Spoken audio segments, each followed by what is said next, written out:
Hey guys, what's up? It's Eric with Advanced Level Automotive. Welcome back to the channel. Today, I'm gonna make a quick video about this 2012 Toyota Sienna. AC is not working, so I wanna do a quick diag. As you can see, they already have the AC gauges connected. They told me that they verified there is refrigerant in the system. Right now, the car is off and the system is not on. You can see we have about 100 PSI, equal pressure on both sides, low and high. So let me take you guys inside the vehicle and show you what's going on. I'm gonna go ahead and start it up. Come on the other side. So let's go ahead and start this thing up. All right, so the engine is running. The next thing we need to do is verify that the air conditioning is on. You can see we have the blower all the way on high speed. If you take a look at the little screen that's up here at the top, you can see our ambient temperature is 75 degrees. Right now the blower is on high. Let me make sure that the AC is on. I push the AC button. Take a look up here. You can see it says AC off, so I'm gonna push the button one more time to turn the AC on. It says AC on, we're set to max cold. Let me see if I can get that screen to pop back up. Close the door, buddy. Why? Because I need the door closed for this thing to come up. Can you pull it? I can't. You can't pull it? No. Okay, let me come around the other side and close the door. Watch your feet. That's my boy. Came to work with daddy today, and it is drizzling outside. All right, back inside the vehicle. Now that we have the doors closed, we have our little screen here. You can see the AC is on. We are max cold and the blower is at high speed. We can see the ambient temperature sensor is working. Now the only thing here that I'm not really sure about is you can see the AC on is blinking. So I'm not sure if that flashing means anything, but the first thing I notice here is that the AC is not blowing cold at all. This is just fresh air. So let's move under the hood real quick and verify whether or not the AC compressor is on. All right, so moving underneath the hood. Hopefully you guys can see the air compressor. I'm not sure if I'm gonna be able to show it to you guys on camera, but I can tell that the clutch is not spinning. It's way down there. The clutch is not engaging. And if you take a look at the gauges, you can see that we're still equal pressure on both sides at around 100 PSI. So at this point in time, the compressor is not engaging. But before I try and check power at the compressor, the first thing I want to try to do is hook up a scan tool and see if we can figure out why that AC on symbol is flashing. All right guys, so I've got the scan tool here. What we're using today is the Launch X431 PRO Mini. We're gonna go into body. We're gonna locate the air conditioner because on this vehicle, because I am familiar with it, I know that the compressor clutch is directly controlled by the AC amplifier using a relay that's located in the underhood fuse box. So we're gonna go to data stream. We're gonna see if we have any data PIDs that are showing us a reason why the AC amplifier is not turning on the AC compressor. So let's select this top one right here, AC cutoff signal. That's a good one. We could look at the ambient temperature because if the ambient temperature is reading out of range, then it's not going to activate the AC compressor. There's another ambient temperature there. Look at the compressor mode. We're gonna select that one. Engine coolant temp, because if the temperature of the engine coolant is either too high or too low, it's not going to activate the AC compressor. Let's see what else we have here. We could look at what the set temperature is for the driver's side and for the passenger side. And that should be about it. Let's go ahead and take a look at these data PIDs. All right, so up here at the top, the AC cutoff signal, you can see that it's off.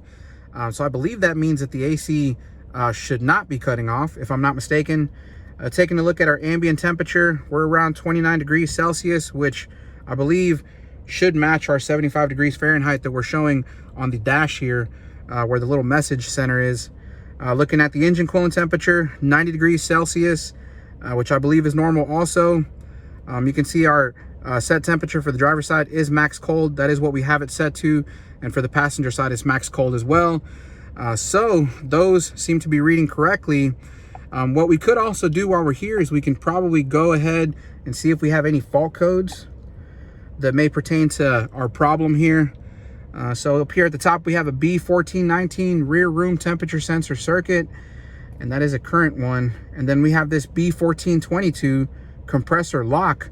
That one's interesting. It is a current code. We may want to look into that, which we can actually do here while we're at it. We can just go ahead and open up the internet on our little tablet here, and let's Google that. B1422 Toyota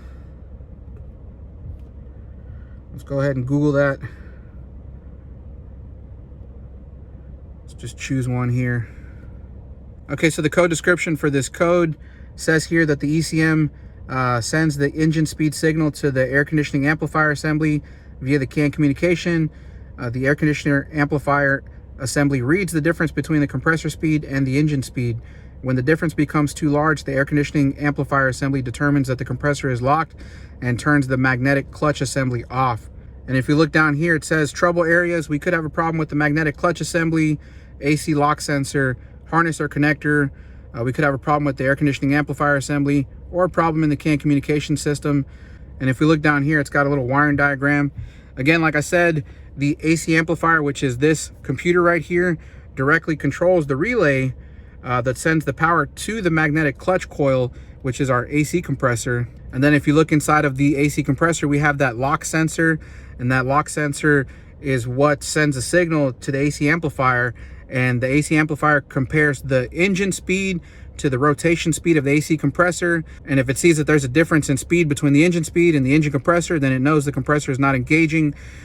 So, you know, I don't think that this code directly means that we have a problem with the compressor. It's just saying that the compressor clutch is not coming on, because of course this thing could be trying to send a signal to the compressor, but if we have a problem with the fuse or the relay, the compressor clutch is not going to engage. Therefore, we're going to have a big difference in the speed of the AC compressor versus the engine rotation. So moving back over to our diagnostic, we're going to go ahead and move out of here. And let's go into actuation test, because I believe we should be able to actuate the AC compressor using the scan tool. Yep, right up here, magnetic clutch relay. So I'm gonna go ahead and click on that, hit okay. We don't need any monitoring data. Okay, so right here is where we can actuate the AC compressor clutch. With this bidirectional mode, we can command the AC amplifier to ground the relay for the magnetic coil. And as long as everything is working there, we should be able to turn this compressor on. Let me take you guys under the hood. We're gonna activate this and we're gonna see if the compressor comes on. Again, I apologize if you can't see the AC compressor, but I'm gonna go ahead and hit on. Take a look at the data pad. You can see that it's on. And I know you guys can't see it, but I can tell you right now, the AC compressor clutch is not engaging. So I think the next thing that we need to do is move over to the fuse box, which is located right over here. And we can locate the magnetic clutch relay. Let's take a look here. Oh, I found it. It's this one right here. You can see it says magnetic clutch. And if you look over here, that's going to be this one right here. So what I want to do is I want to go ahead and pull this out. I'm going to put my relay tester tool in here, and we're going to see if we have our two powers and if we have control from the AC amplifier. All right, guys, so I've got my relay tester kit here. I've already gone ahead and located the one that I need. This is the relay, and this is the jumper that we're going to be using. It is the same 4-pin style, so we're going to go ahead and stick it in place of that relay into our fuse box. And I have my power probe connected to the battery already, as you guys can see. So what I'm going to do is I'm going to touch our 4 pins here, and what we're looking for is we should have 2 powers and 2 grounds. The 2 powers are one power feed for our control circuit, the other power feed for the main power feed that gets fed to the magnetic clutch. And then we should have 2 grounds. One ground should be our AC amplifier grounding the control side, and the other ground should be the power probe finding a ground through the magnetic clutch coil. So let's go ahead and do a quick check. We have a power here, battery power. Let's go ahead and check the other one. Okay, now this one right here, I believe, is our actual path to ground to the magnetic clutch coil. So let me zoom in for you guys. This one right here, well, let's go back. This one right here is our main power feed. Okay, that's the power feed that's going to get sent off to the magnetic clutch coil. And when I touch this other pin right here, this should go off to the magnetic clutch coil. And if we had a good circuit to ground, this power probe would light up green and it would show us that there's a good ground. But at this point, we're not showing that. So let's go ahead and check our 2 control pins. One of them should be a power and one of them should be a ground. So let's check this one. I got nothing on that one. Let's check the other one. Okay, so we got a good power on this pin right here for the control side. This other side here should be our control side from the AC amplifier. But what I believe is happening is because we set that code, the P1422, the AC amplifier is not going to try to turn the circuit on because it knows that there's a problem, so it deactivates the system altogether. Now there is one other thing we could probably do, is we could go ahead and stick the relay back in, ground it using the bidirectional mode in the scan tool, and we can see if we have power output going to the magnetic clutch coil. So let me go ahead and stick this back in. Okay, so I've got the relay installed, and the pin that we're looking at is going to be this pin number 5 right here. This pin right here is our pin that goes directly to the magnetic clutch coil on our AC compressor. So what we're going to do is we're going to activate the scan tool here with the bidirectional mode, and we're going to see if we have power output from this relay on this pin. So I'm going to put the power probe down because I only have one hand. Again, I'm going to come up here, we're going to hit on, and then we're going to quickly come over here, touch the pin, and you guys can see we have full battery voltage on that relay.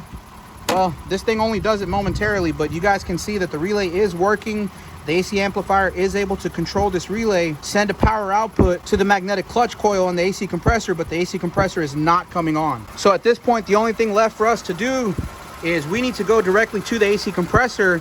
We need to back probe the connector here, and we need to verify that we don't have a continuity problem between the AC compressor and the relay. We need to make sure that the power from the relay is getting all the way over here to the AC compressor, and that we don't have a break in the wire somewhere in between. All right guys, so let me quickly show you my setup. Over here I have the power probe, and it is directly connected here to this green wire that goes down to my little blue back probe right there. That back probe is connected directly to the connector for the AC magnetic clutch coil. And so when we activate the AC clutch relay using this scan tool, this should show us a power. So I'm going to go ahead and hit yes or hit on. We are switched to on. As you guys can see, we have full battery voltage, but our AC clutch is still not coming on. Again, let me try it again. Switch it off. Oh, actually, I think it just started working. You guys can see we have a path to ground right now. We did not have a path to ground earlier. All of a sudden, this thing is working. Let me go ahead and hit on. Ooh, did you guys hear that click? The AC compressor just came on. What the heck? Okay. So maybe we have a problem with the connector to the AC compressor. Maybe the compressor clutch coil itself is not actually a problem. It may be the connector. Let's move inside real quick and see if our AC is blowing cold or not. Yep, our AC is blowing nice and cold. Okay, so I went ahead and I backed out of our bidirectional mode on the scan tool. And as you guys can see, the vehicle is still continuing to give it power. So the AC right now is working like it's supposed to. I think the next thing we need to do is go down here and do a visual check on the connector. Maybe we could disconnect it and take a closer look at it. All right guys, so I went ahead and I disconnected the connector to do a visual check. I'm sorry I really couldn't show it to you because where it's located, it's way down at the bottom there. It's buried to where I can't really get a good visual of it.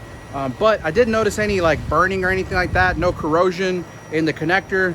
I really couldn't do a pin fitment check on the connector because of where it's located. It's very difficult to get to. But let me show you guys something right now. So it's working at the moment. The vehicle is running and the AC compressor is on. So you guys can see that we do have full power on the power probe here. Again, we're directly connected to the connector for the AC clutch. So I'm gonna go ahead and shut it off. And you're gonna see that we still should have continuity to the compressor clutch. So I'm gonna go ahead and switch it off here. All right, the vehicle is off. You guys can hear the power probe switched over to a ground. So this shows us that we have continuity to ground through the coil winding of the magnetic clutch coil. But what I will say is that when I take a screwdriver here and I kind of play with the wiring harness, you can hear it kind of cutting in and out.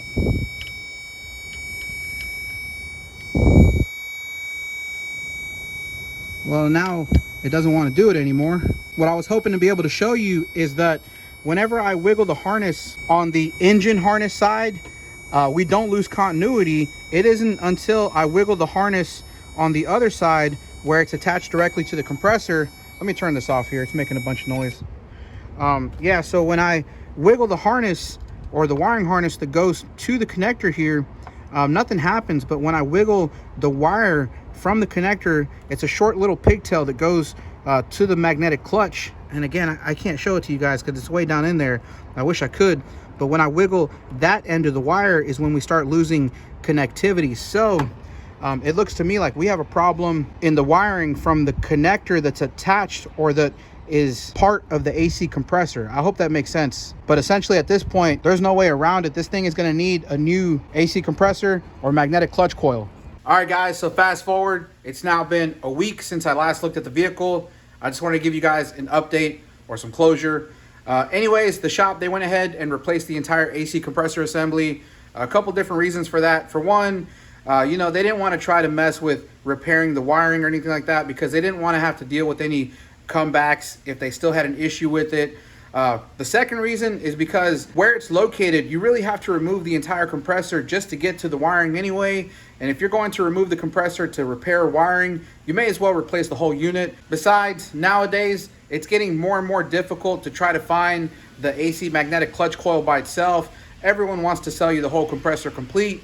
And quite honestly, they're getting cheap enough nowadays that, you know, buying the whole compressor just makes more sense. Anyway, like I said, they replaced the AC compressor. It's been a week now. The AC is blowing nice and cold. The customer has not had any issues, so we know that's definitely a fix. Anyways, guys, like I always say, thank you for watching the video. I hope you found it useful. I hope you found it informational, educational, entertaining. If you did, make sure to give it a thumbs up. If you haven't done so already, make sure you subscribe to the channel. Hit that notification bell. I'll see you guys in the next one. Thanks.